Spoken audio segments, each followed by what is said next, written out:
I think it was going until just a second ago, though. Okay, wait. What's the point with this, though? Bring it back to dogs. Oh, the genetic diversity, and I was talking about how plants, and so hybrid vigor is what I wanted to bring up.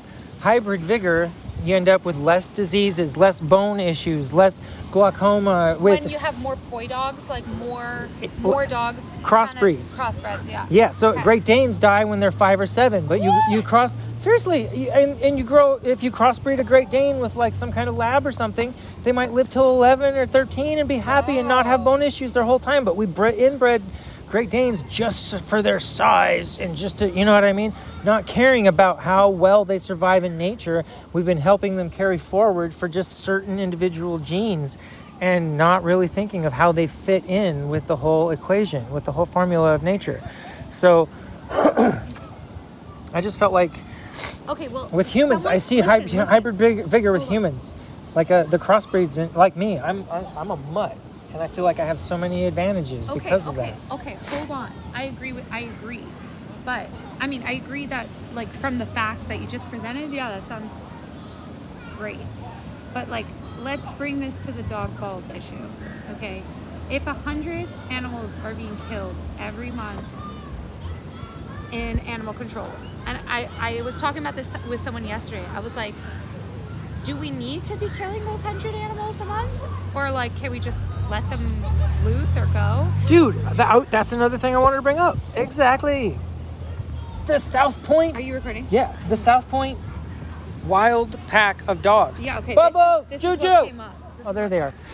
No, there is, like me and Fractal and I were looking for Fulgurites one night. I had my little electric bike and got caught in a storm and was coming back like after midnight towards the boat ramps down there at South Point. And I had my pack full of Fulgurites and was all just taking it slow and easy to try to keep them all pristine. And all of a sudden, my headlamp caught all of these eyes. It was just like maybe like 50 eyes jumping around each other, all 50? Just like, dude, like 20 some sets of eyes jumping in this just big cluster. They were all like going nuts. And my dog was just coming out of heat. So she drew a pack of wild dingoes down there at South Point. Like, they could have totally taken her out. I mean, dude, I felt vulnerable with a pack of wild dogs. So how were they towards you? They didn't dare to come near me because of my headlamp. And I started making noises. I was already singing and making noise. They were all keeping at a barely safe distance. Like, I'd say maybe 100 yards. Yeah, that's what people are afraid of if we don't kill 100 dogs every month, is that the packs of dogs will proliferate and people will get attacked. If there was, like, missing children down there with big old bloody stained messes and stuff, I'd be like, maybe we need to do something about the wild dogs. But my dogs were jealous of their freedom. Of the freedom? Yeah, my dogs were like, dude, just let us join the pack of wild dogs. I don't care if I'm hungry. I don't care I just want to be wild and free, and that's what I saw. I swear. Did they actually try to go off with them? Yeah, Squirrel and Laser took off with the dogs for a while. It was like a whole day and a half they were gone, and all of a sudden I just found them in the dunes. I was like, you are kidding me. I was asking all the people coming back and forth from like Green Sands to South Point and all that. I was like, have you seen any wild dogs? And they're like this morning there was some up by the parking lot. I'm like, what? So I'm going back and forth just trying to do the detective work, looking for tracks out there in the sand. I was like, dude, where did they go? And Bubbles was with me. He stayed close enough with me, and it was just like, oh my God. So yeah, they went and were wild dogs for a while, and they came back and they were thirsty. They didn't know where to get water. How long were they gone? Like a day and a half. So they didn't have water and they didn't have food, but they were happy. They came back with the biggest, dumbest grins on their face. They were like, oh my God, we met this pack. But they did come back. They chose to be with me. Fonder life. I know. I feel so bad for giving them away. It's okay. They're probably happy. I know they are. You they have you to have be. to I have change to. your mind about it. I have to tell myself that they are. They're with someone else. It hurts. It hurts. I live. Don't let. Yeah, you can have a moment for them because you love them so much. But I don't want you to. I Right, and that's why I didn't want to give them to the Humane Society, because the first thing that they would do is chop their nuts. They were giving us free food at the Humane Society. Once a week, you can stop by there, and they'll give you a little bag of food if you're like if you're having financial issues. They're happy to help you take care of your fur babies. But I went there and they said, "Oh, well, are your dogs neutered?" I'm like, "Well, he's a puppy. He's only a year." They're like, "Well, that's old enough. You know, we can make you an appointment, but we're not going to give you food anymore unless you chop his nuts." Oh. Really? They were like, "We would rather your dog be dead than have the capability of breeding forward. He's not one of these $4,000 breeds that these people that are signing papers for your dogs are making. These inbred dogs that, you know what I mean, whatever, have all these health issues and whatnot.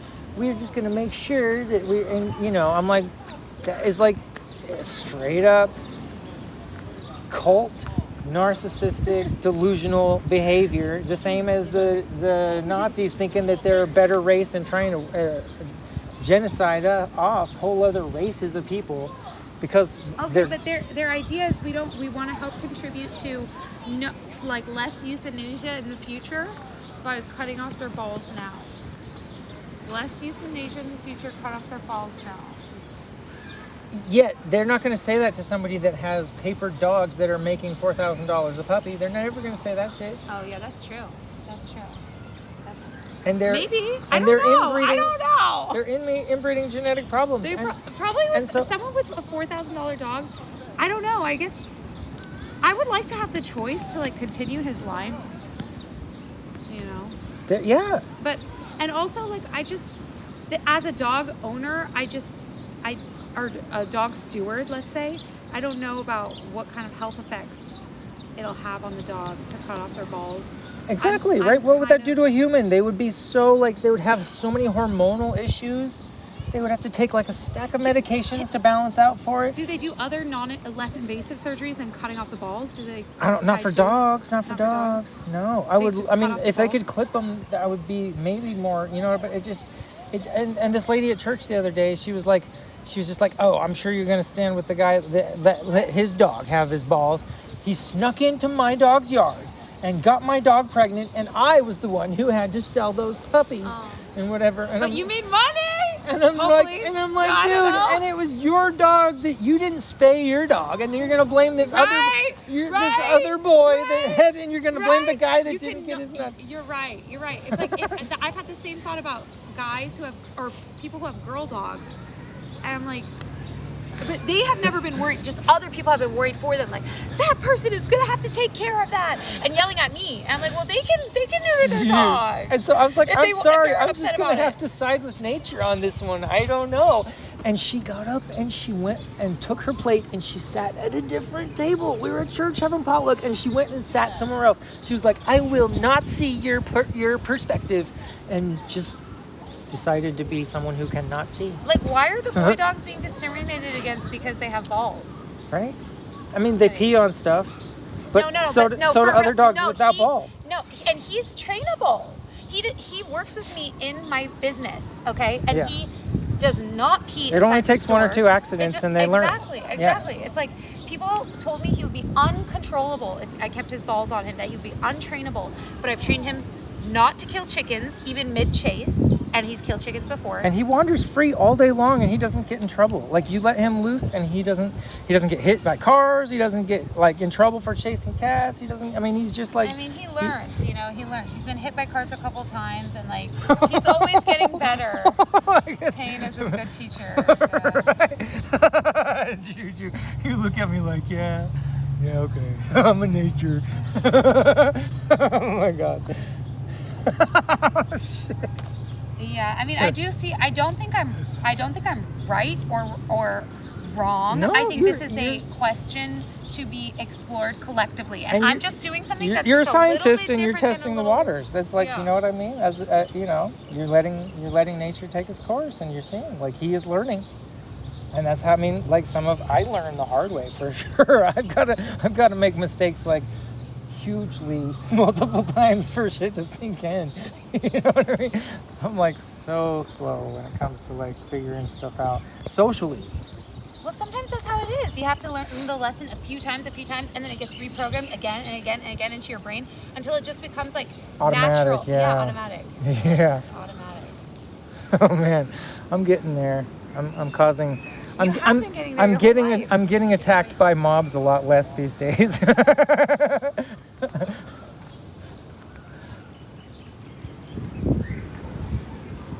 I like that I keep some of my hardest material for the stage with the microphone, and it's just, and I make a fool of myself up there on purpose, you know. I don't know if you caught the beginning of my video, me fumbling with the guitar, with the bass and all, like, I don't know, this thing got left in the rain. It's just like 2 minutes of me knowing my bass isn't going to work anyway. Why am I even trying it? Oh, that's sweet. I don't think I watched that. It's part of the comedy bit, but it just, you know, like, and you're just watching me, like, going like, wait a minute, this is your microphone time, and you're just fumbling hard.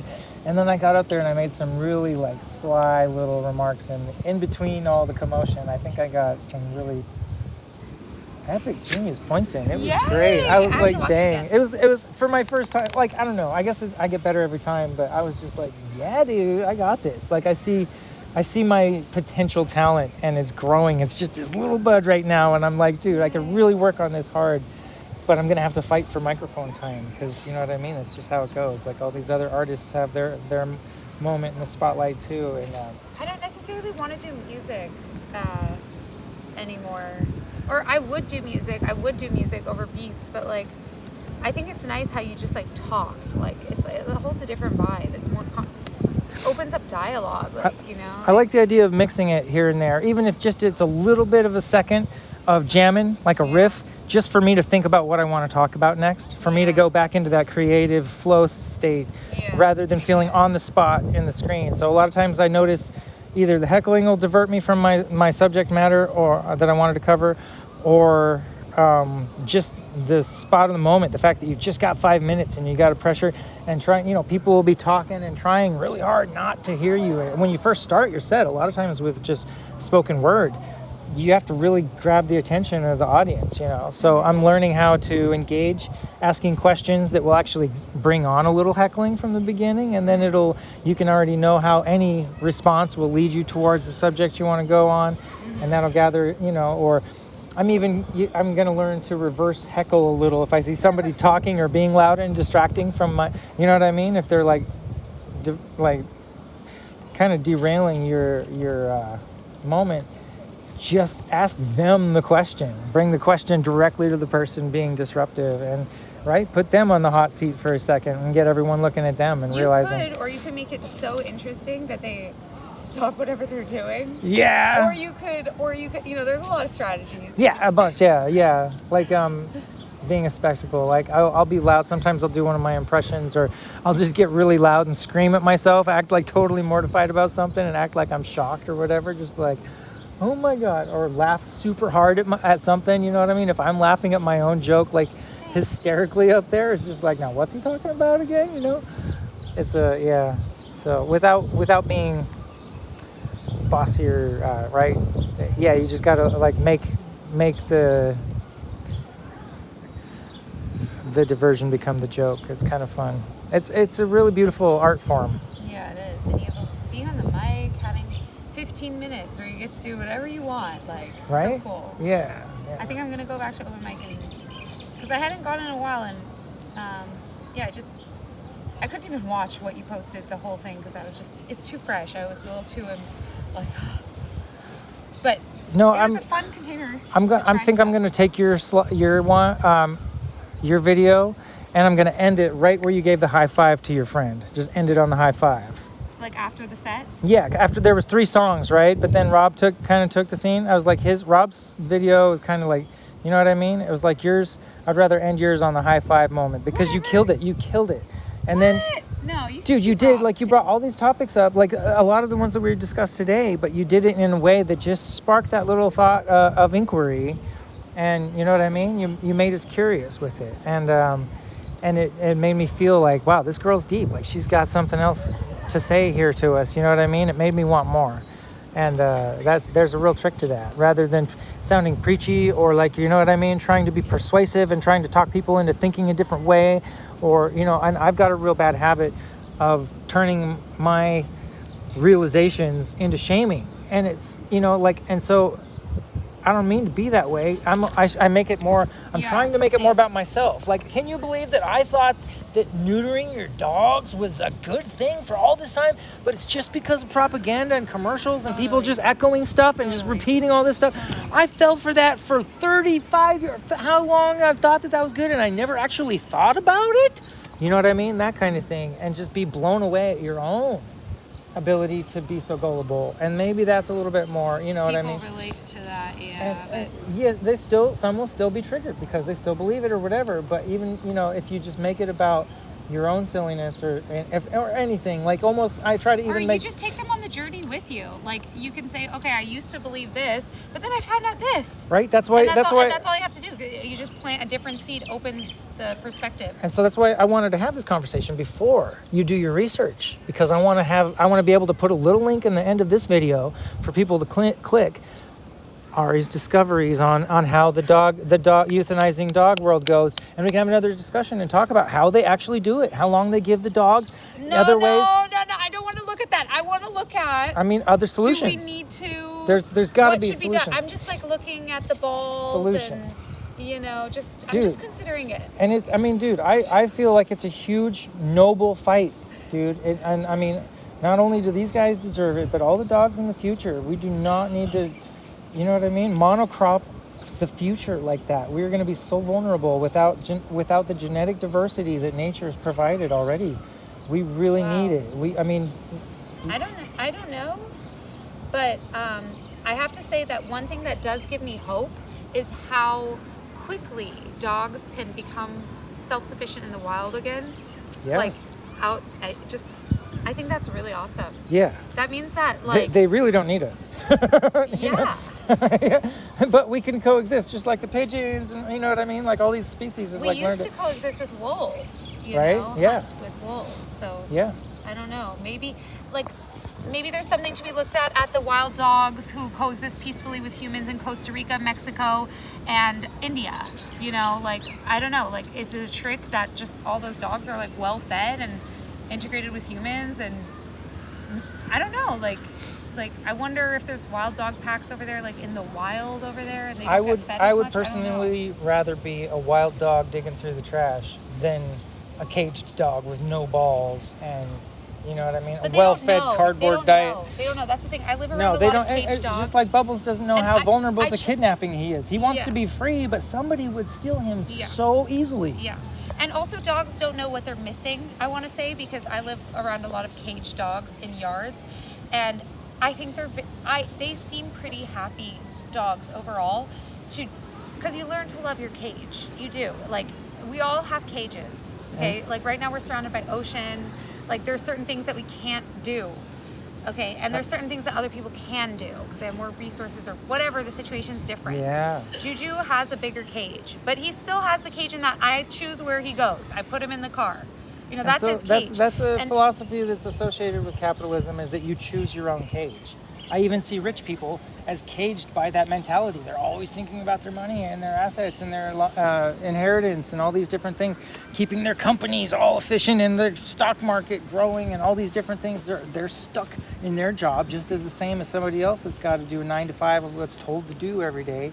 So it's like we all choose our own cage one way or another. If you choose marriage, you're caged by that relationship. Yeah, but you choose it, right? And you could be very happy. I want to be focused in this. You've got love in every night, and your kids might have a nice, secure, upbringing and system where you both agree on how you're going to raise your kids, and you know what I mean? That might feel very secure to some people and worth the sacrifice of having full choices every day in the rest of their life, And yeah, so it's and that's their choice. If they realize that's what they're doing, then.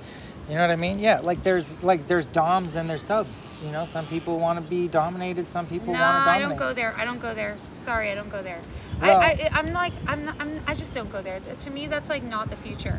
That's not the future. It's not a future of dominating and subs. I get that that's trendy because we're replicating power structures that are in place in our very dom and subby world as it is right now. But I don't want to replicate that. No, it's not healthy at all. And it does. It's a symbol. It's a sign of the cycle of abuse. People have been abused to the point where that's their only way of feeling certain ways or whatever. And that's sad. Ultimately, it's like people in the human trafficking world that have been taught to just be addicted to drugs and just not get beaten for standing up against the people that are in control of them or whatever. it's just a form of like, well, I'm happier if I'm like fed and on drugs and not getting beaten, and that's what they've learned to do. You know They what I probably mean? learned to love their cage. Yeah, and you know what I mean? And some people wouldn't even want to be taken from them. It's really weird. And so all these different cultures overlapping and all starting to have influence on each other. It's, you know what I mean? It's a real conflict in the world these days. And I think some traditions. It's enriching. We get to create out of all this. Yes. It's a lot of information, but And we can see what actually holds value for us and for the future, and what traditions are actually worth carrying on and adopting, yeah. versus realizing which ones have been problematic and are just feeding the cycle of abuse and continuing just a horrible existence for so many generations Thank of you for people. saying that. Yeah, that's beautiful. Thank you. I love that. I love that. I am loving this conversation already. Me too. Thank It was you. Thank very you for good. meeting up with me today. Thank you. Thank you for being available and for coming out here. Anytime you want to get together and talk, I'm open to it. I'll make it a top priority. It was so good. Like, I love talking with you.